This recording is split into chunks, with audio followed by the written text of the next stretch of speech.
मोए है, शुभ कर मन पे कब हूँ न डरो हर सो जब जाए लरो, निश्चय कर अपनी जीत करो। एक बहुआयामी शख्सियत, विद्वान, कवि,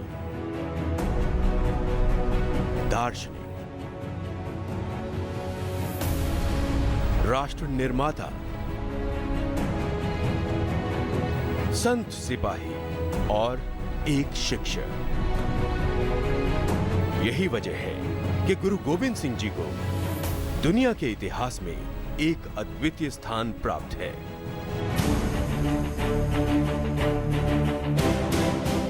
समाज में मनुष्य की हर कद्र और कीमत के लिए दिया गया उनका बलिदान बेजोड़ है।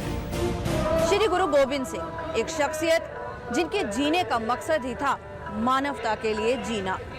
उनकी शख्सियत के कई रूप थे और हर रूप ने एक मिसाल कायम की, तभी तो उन्हें साहिबे कमाल कहा जाता था। आज उनके जीवन के कुछ पहलुओं को समझने की कोशिश कर रहे हैं।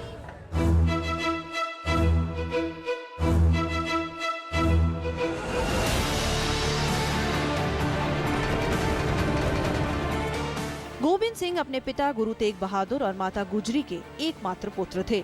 उनका जन्म 22 दिसंबर 1666 को पटना साहिब, बिहार में हुआ। उनके जन्म के समय उनके पिता बंगाल और असम में धर्म उपदेश देने के लिए गए हुए थे। उनका जन्म नाम गोविंद राय रखा गया था। उनके जन्म के बाद वे पटना में 4 वर्ष तक रहे और उनके जन्म स्थान घर का नाम आज तख्त श्री पटना हरमंदिर साहिब के नाम से जाना जाता है। 1670 में उनका परिवार पंजाब वापस लौट आया। उसके बाद मार्च 1672 में वे चकनानकी चले गए, जो कि हिमालय की निचली घाटी में स्थित है। वहां उन्होंने अपनी शिक्षा ली।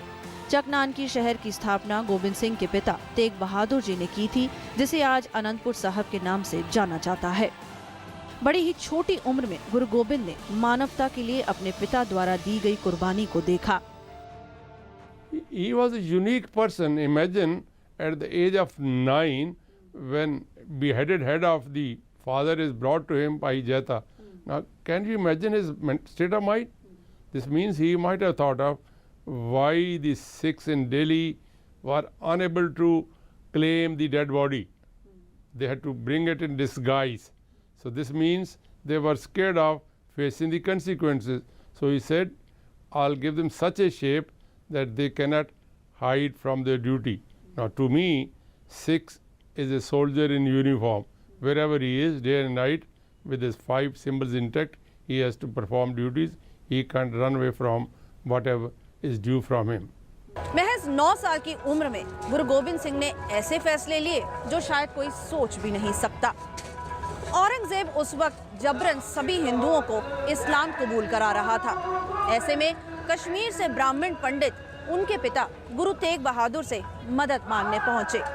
नन्हे गोविंद ने गुरु तेग बहादुर को उनकी परेशानी का कारण पूछा, तो उन्होंने बताया कि अब वक्त आ गया है कि इन ब्राह्मण पंडितों की मदद के लिए किसी महापुरुष की कुर्बानी हो। ऐसे में गुरु गोविंद सिंह ने जवाब दिया कि भला आपसे बड़ा महापुरुष कौन हो सकता है। अपनी मृत्यु से पहले ही गुरु तेग बहादुर ने गुरु गोविंद जी को अपना उत्तराधिकारी घोषित कर दिया था।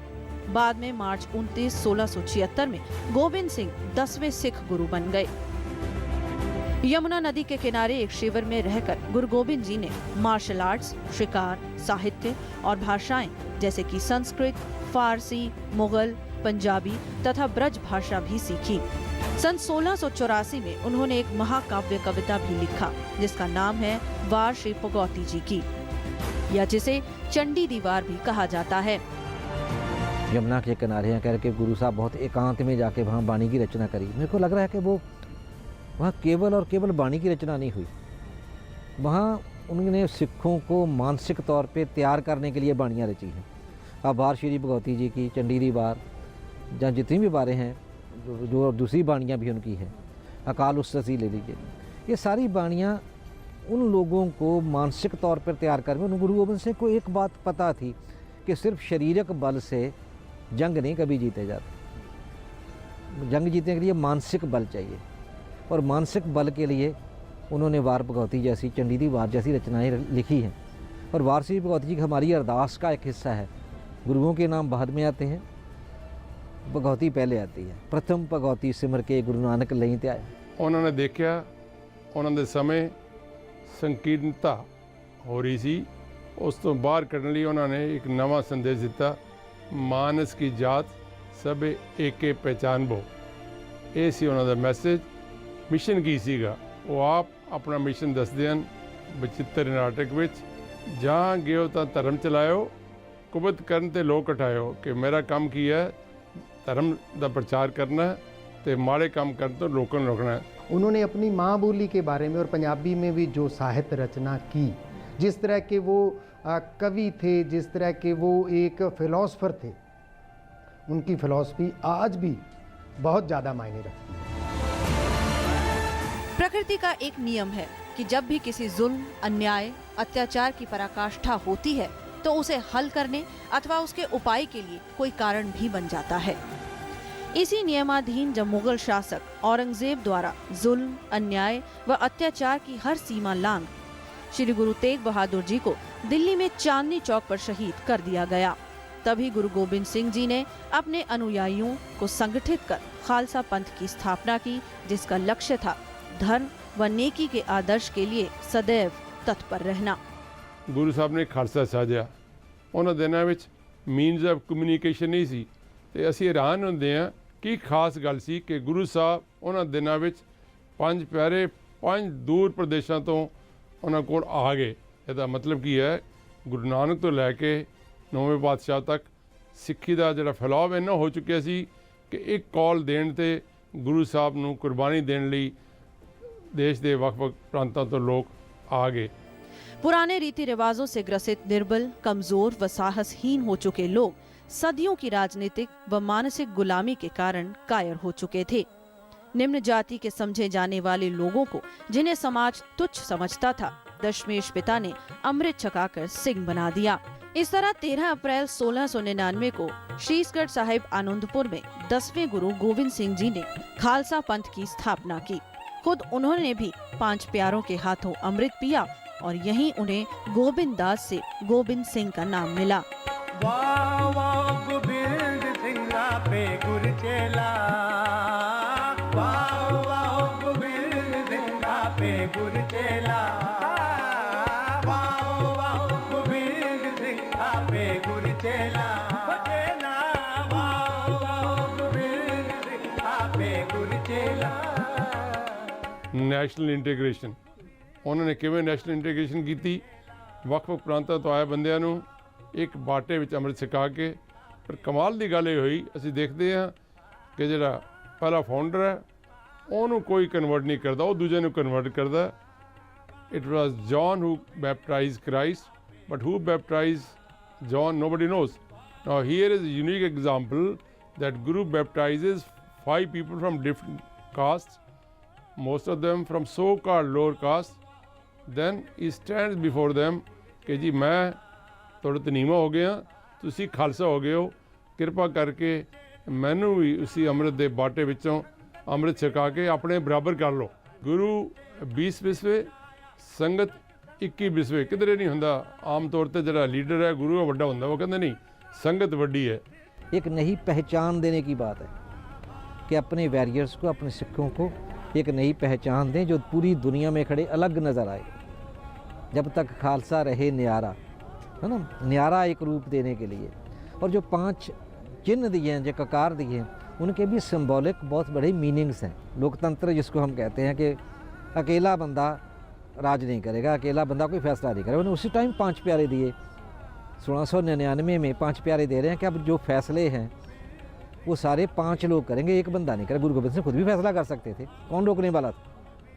He was all in all ना, वो सब कुछ कर सकते थे, पर उन्होंने नहीं किया। उन्होंने जो आज की डेमोक्रेसी है उसकी नींव उन्होंने तब रख दी। गुरु साहब ने जो जुल्म के विरुद्ध लड़ाई लड़ी, जो उन्होंने जो दबे कुचले थे, जो जिनका कोई या न्योटियों के आसरे जो थे कि जिनको कोई नहीं अपने साथ लगाता था, गुरु साहब ने उनको भी अपने साथ लेके और ऐसे समाज की सृजना की कि जिस समाज में सभी वर्ग जो है ना वो बराबर हो। चिड़िया नाल मैं बाज लड़ावा, गिदड़ा तो मैं शेर बनावा, 1.25 लाख से 1 लड़ावा, तब गोबिंद सिंह नाम तरावा।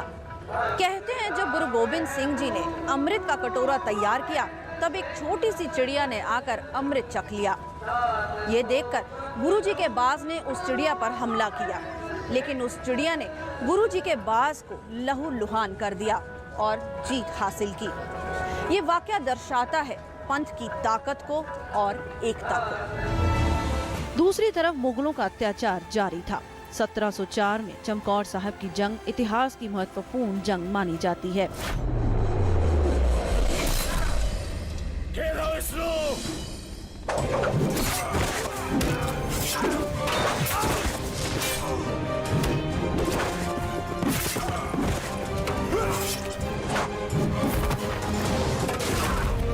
जहां गुरु गोबिंद सिंह जी ने मुगलों का सामना करते हुए अपने दोनों बड़े पुत्रों अजीत सिंह और जुझार सिंह को कुर्बान कर दिया। एक वॉर स्ट्रेटजी है गुरु गोबिंद सिंह की कि कैसे 10 लाख की फौज का मुकाबला कैसे करना है, और 5-5 सिंहों के जत्थे बना के बाहर भेज रहे हैं हवेली के। हवेली भी छोटी सी है और जो 5 लड़ते हैं उसको देखते हैं ऊपर जाके छत से, गुम्बद से जाके देख रहे हैं उनको, फिर कैसे वो लड़ते हैं। और 5 जो बंदे लड़ने जाते हैं वो अंदर तक जाते हैं और लोगों को मारते हैं, शहीद हो जाते हैं। इन्हीं में 2 5 प्यारे भी शहीद हुए। अब एक टाइम आया जब लगा कि और 5-5 40 बंदे क्या मुकाबला करेंगे 10 लाख का। तो अपने बड़े साहिबजादे को वो जब उन्होंने भेजा है तो उसकी उन्होंने कह रहे कि मत्थे को चूमा और उसको भेजा है और उसको कहा है कि तू शहीद होने जा रहा है, और उसको पूरा बहादुर बना के मानसिक तौर पे उसको तैयार करके भेज दे, और वो लड़ने जाता है। उसके शहीद होने के बाद जब दूसरा जाता है उसको फिर उसकी तो पगड़ी भी खुद बांधते हैं, उसकी कलगी खुद लगाते हैं। मतलब जैसे किसी को बारात के लिए दूल्हा तैयार किया जाता है, ऐसे बुद्ध को तैयार करते हैं। मतलब ये गुरु गोबिंद सिंह की एक मानसिकता समझिए कि इतना बड़ा वैरियर मानसिक तौर पे कितना बलवान होगा वो बंदा कि जिसने ये नहीं सोचा कि ये मेरे बच्चे हैं।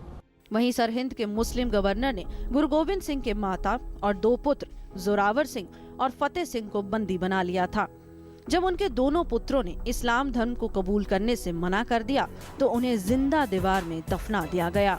छोटे छोटे बच्चे आने पर हिम्मत ना हारी, छोटे छोटे बच्चे आने पर हिम्मत ना हारी, बोले सोने हाल बोल के नीहा विच खड़ जाने, गोबिंद दे लाल सूबिया सब जीना डर जाएंगे, गोबिंद दे। अपने पोतों की मृत्यु के दुख को ना सह सकने के कारण माता गुजरी भी ज्यादा दिन तक जीवित न रह सकी और जल्द ही उनकी मृत्यु हो गई। गुरु साहब की जो शहादत थी ना, चाहे हम उनकी खुद की शहादत कहें, चाहे उनके परिवार की या उनके बच्चों की, युवाओं के लिए तो एक बहुत बड़ा मैसेज है कि आप ये सोच के देखो कि उनके जो छोटे साहिबजादे थे उनकी कितनी एज थी, और छोटे छोटे बच्चे जो थे वो नीहों में चिना दिए गए। वो बच्चे जिन्होंने मानवता के लिए किसी दूसरे के जुल्म के सामने अपना सिर नहीं झुकाया, और उन्होंने अपनी बात पे, अपनी सोच पे ये कुर्बानी दे दी। और युवाओं के लिए तो गुरु साहब की जो शिक्षा है, गुरु साहब का जो जीवन है, एक बहुत बड़ी मिसाल है कि हमारा जीवन, हमारी ज़िंदगी जो है वो किसी न किसी सिद्धांत पे रहनी चाहिए, जो सिद्धांत समुच्ची मनुष्य का मानवता के लिए हो। उनकी कुर्बानियों का कोई सानी नहीं है। ये कुर्बानी कोई आसान नहीं थी, मगर उन्होंने हमेशा अपने फर्ज को, इंसानियत कौम की रक्षा को सर्वोपरि माना। श्री गुरु गोबिंद की शख्सियत में कई रूप थे। वो एक योद्धा थे, लेकिन उन्होंने एक पिता को कभी भी एक योद्धा पर हावी होने नहीं दिया, और ये कोई आसान काम नहीं था। तो जो उनका शब्द है, मित्र प्यारे नूं हाल मुरीदां दा कहना, यारड़े दा सत्थर चंगा भट्ट खेड़ियां दा रहना, खून सुराही खंजर प्याला। मतलब ये जो शब्द है, इस शब्द से उसकी मानसिकता, एक वैरियर की मानसिकता, एक जर्नैल की मानसिकता समझा जाती है कि उसके लिए एक नया पैराडाइम उसारना, एक नया धर्म का पालन करना कितना बड़ा था, कितना ज़रूरी था, बशर्ते इसके कि अपने बच्चों के लिए रोते बैठ के। और कह रहे 4 मुए तो क्या हुआ, जीवत कई हज़ार। सारे सिख, सारे लुकाई के बच्चे उन्होंने अपने बच्चे बना लिए। इसलिए मेरे को लग रहा है कि गुरु गोबिंद सिंह को महाबलिदानी हम इसीलिए कहते हैं कि कुछ दिनों में माता भी गई, 4 साहिबजादे भी गए, 5 प्यारे भी गए, और कितने लोग उनके साथ निकल रहे हैं।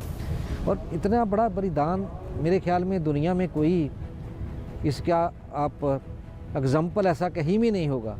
अगर आप देखेंगे कि गुरु साहब ने समानता के लिए, सिख मर्यादा के लिए, अच्छे इंसान के लिए अपना सारा सर्वंस जो है ना वो कुर्बान कर दिया, और उन्होंने जो शिक्षा हमें दी मानवता की, वो हमारे लिए आज भी एक चानन मना रहा है।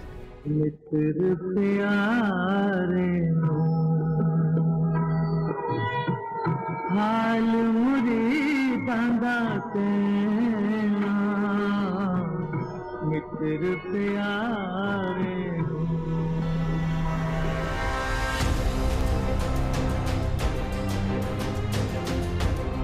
गुरु गोबिंद सिंह जी ने जब देखा कि मुगल सेना ने गलत तरीके से युद्ध किया है और क्रूर तरीके से उनके पुत्रों की हत्या कर दी है, श्री गुरु गोबिंद सिंह जी ने औरंगजेब को एक लंबा पत्र जफरनामा जारी किया।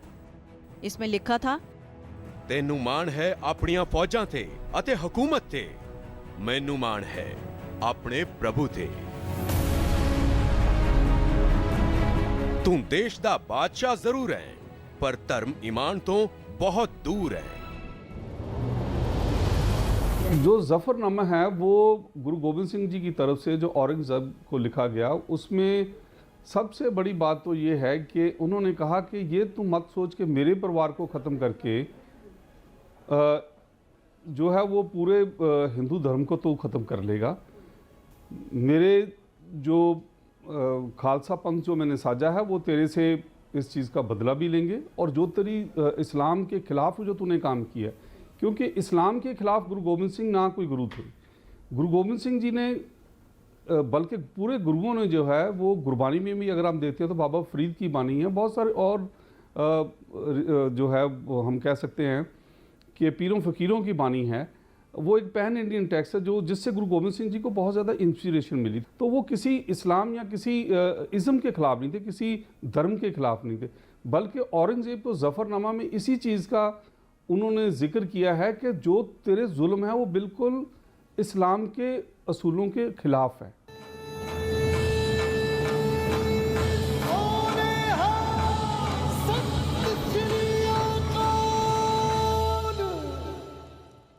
गो कैशलेस, पाइए अपनी नई पॉलिसी पे 10% तक का डिस्काउंट कस्टमर पोर्टल पे from the new India assurance company limited, Bharat की प्रमुख बहुराष्ट्रीय साधारण बीमा कंपनी। मैं ये नहीं पूछूंगा कि आप शौच के लिए कहाँ गए।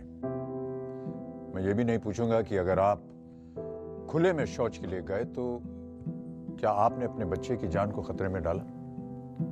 क्या आपके गांव की बच्चियों को खुले में शौच करते हुए किसी ने बुरी नजर से देखा? आप खुद समझदार हैं, सक्षम हैं।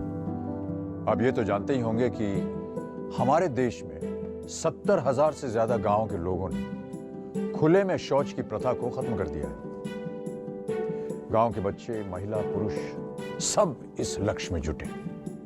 निगरानी समितियां बनी जिन्होंने खुले में शौच कर रहे लोगों को समझाया, शौचालय बनाया, उनका इस्तेमाल करना सिखाया। क्या आपका गांव भी बनेगा खुले में शौच से मुक्त? आइए स्वच्छ भारत अभियान से जुड़िए, अब नहीं तो कब। भारतीय कस्टम्स, हमारा उद्देश्य देश की प्रगति में भागीदारी, हमारा लक्ष्य विकास हेतु उत्पादकों से विश्वास भरी साझेदारी, उठाए गए कदम, उदार नीतियां, सरल प्रक्रियाएं और सुगम व्यापार। और इस दिशा में हमने कई पहले की हैं, जैसे कि स्विफ्ट, आयात की सुविधा के लिए एक सिंगल विंडो इंटरफेस, आयात निर्यात से जुड़ी विभिन्न एजेंसियों के साथ आईटी के प्रयोग से कागजी कार्यवाही व अधिकारियों से इंटरफेस में कमी, विश्व भर में भारतीय उत्पादकों के तेज क्लियरेंस के लिए एईओ कार्यक्रम, डायरेक्ट पोर्ट डिलीवरी और डायरेक्ट पोर्ट एंट्री से समय और धन की बचत, योग्य आयातकों के लिए स्थगित ड्यूटी भुगतान का प्रावधान, उत्पादकों की सुविधा है भारतीय सीमा शुल्क का उद्देश्य। भारत में सरिया, रॉड, पाइप आदि के वाहन से किसी भी तरफ बाहर निकले होने पर प्रतिबंध लगा दिया गया है।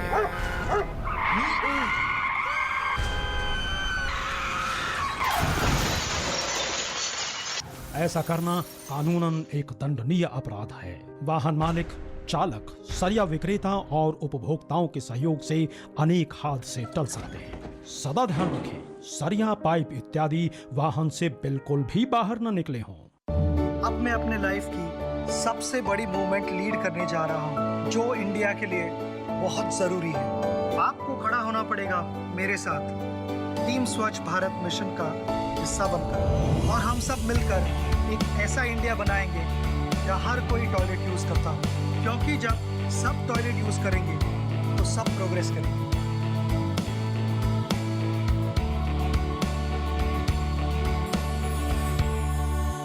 भारतीय कस्टम्स, हमारा उद्देश्य देश की प्रगति में भागीदारी, हमारा लक्ष्य विकास हेतु उत्पादकों से विश्वास भरी साझेदारी, उठाए गए कदम, उदार नीतियां, सरल प्रक्रियाएं और सुगम व्यापार। और इस दिशा में हमने कई पहले की हैं, जैसे कि स्विफ्ट, आयात की सुविधा के लिए एक सिंगल विंडो इंटरफेस, आयात निर्यात से जुड़ी विभिन्न एजेंसियों के साथ आईटी के प्रयोग से कागजी कार्यवाही व अधिकारियों से इंटरफेस में कमी, विश्व भर में भारतीय उत्पादकों के तेज क्लियरेंस के लिए एईओ कार्यक्रम, डायरेक्ट पोर्ट डिलीवरी और डायरेक्ट पोर्ट एंट्री से समय और धन की बचत, योग्य आयातकों के लिए स्थगित ड्यूटी भुगतान का प्रावधान, उत्पादकों की सुविधा है भारतीय सीमा शुल्क का उद्देश्य।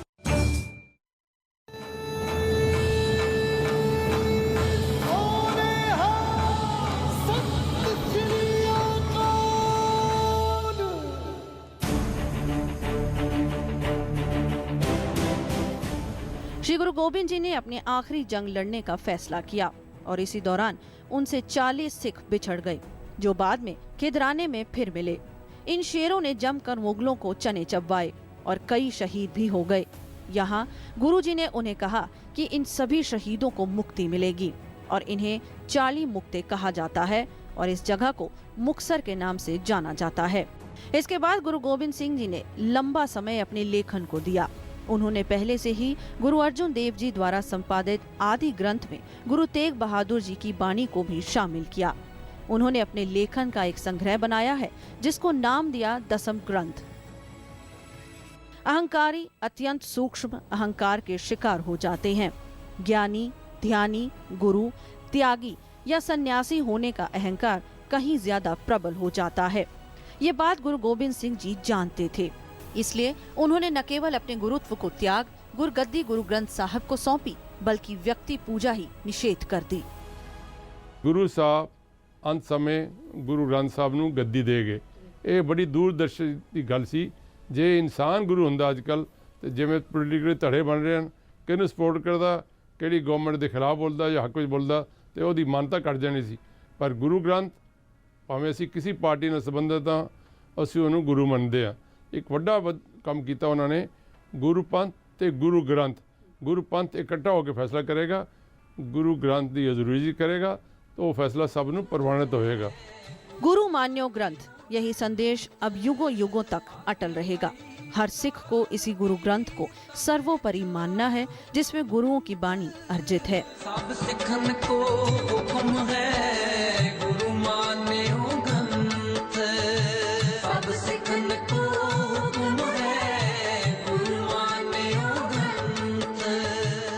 उस टाइम की जो स्थितियाँ थी, गुरु ग्रंथ साहब जो था वो एक ग्रंथ आदि ग्रंथ को उन्होंने जो है री एडिट करके जब उसको गुरु तेग बहादुर साहब की बानी दी है, तो उन्होंने ये समझा है कि इसमें आम सिख और आम आदमी, आम इंसान के लिए जो जीवन जांच करने के लिए उसका जो डायरेक्शन है लाइफ को देने के लिए, वो सब कुछ है।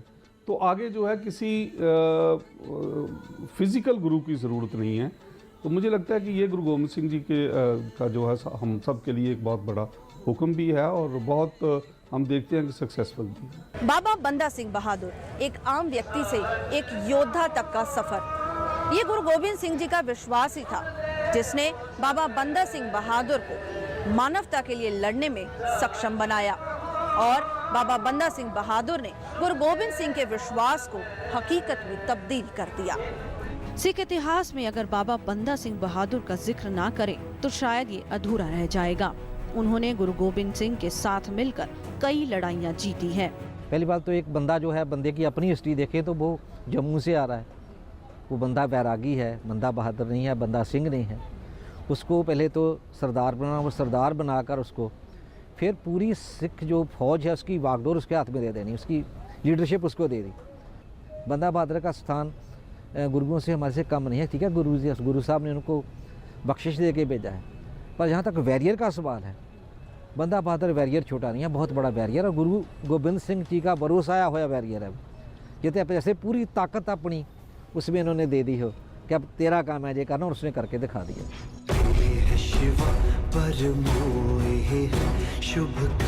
वे पहले ऐसे सिख सेनापति हुए जिन्होंने मुगलों के अजय होने के भ्रम को तोड़ा।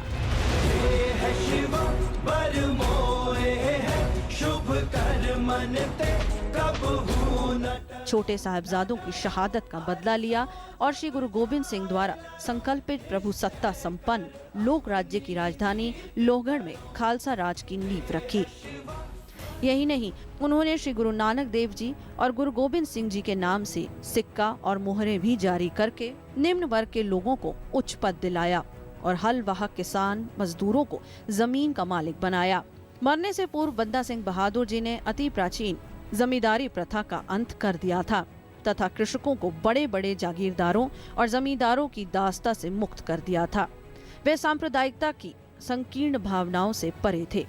मुसलमानों को राज्य में पूर्ण धार्मिक स्वतंत्रता दी गई थी। 5000 मुसलमान भी उनकी सेना में थे।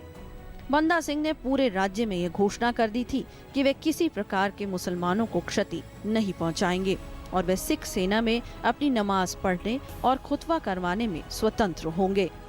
जो बंदा बहादुर ने एक समाज सिरजा, उससे हमें ये संदेश मिलता है कि मानवता कैसी होनी चाहिए।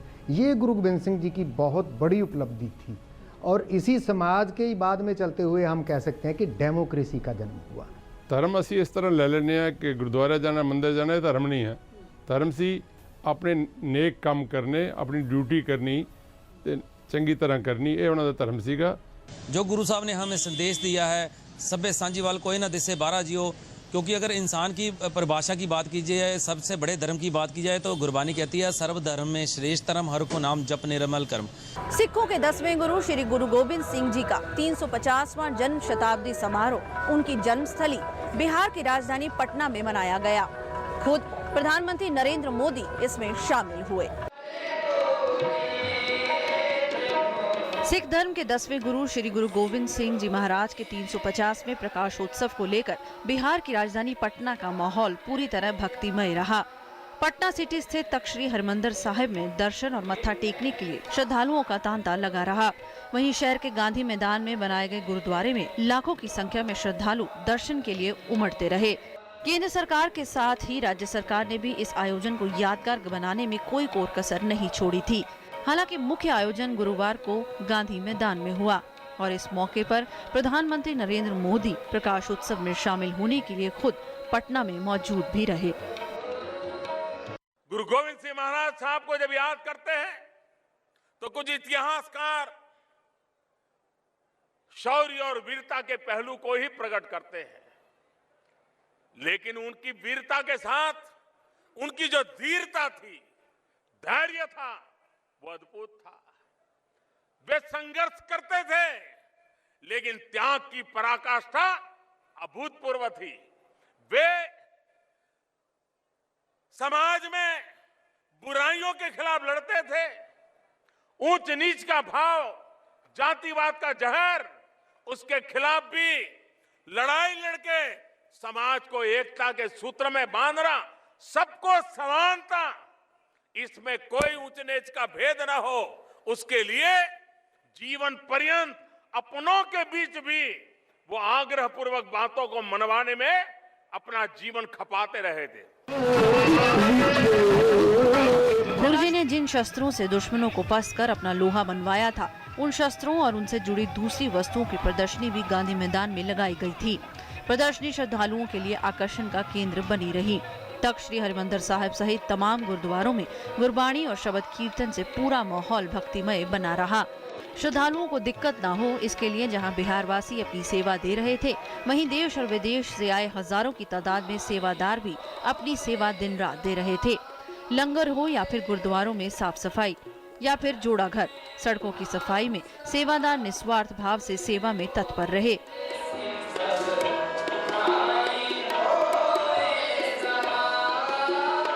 तख्त सचखंड श्री हरमंदिर साहिब पटना में 28 दिसंबर से 12 जनवरी तक गुरु गोबिंद सिंह जी की 350वें प्रकाश पर्व की खुशी में महान नगर कीर्तन का आयोजन भी किया गया था।